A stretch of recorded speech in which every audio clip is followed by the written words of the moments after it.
నమస్కారం ఘంటారావానికి స్వాగతం. ముందుగా ప్రధాన అంశాలు. పాలిసెట్ ఫలితాల్లో 85.13% ఉత్తీర్ణత. వరంగల్ విద్యార్థి నీరజ్ దత్కు మొదటి ర్యాంక్.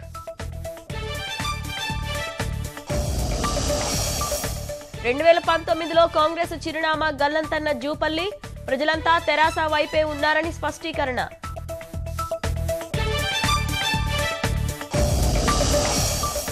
హైదరాబాద్ ఉత్తరాంధ్రలో జన సైనికులకు ఆహ్వానం. నవతరం మేధావులకు చోటే లక్ష్యమన్న పవన్ కళ్యాణ్.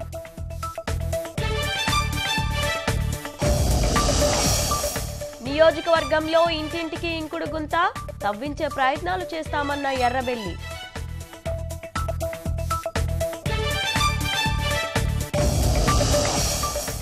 ఢిల్లీలో పెరుగుతున్న గ్యాస్ లీకేజీ బాధితులు. 110 మందికి చికిత్స అందిస్తున్న వైద్యులు.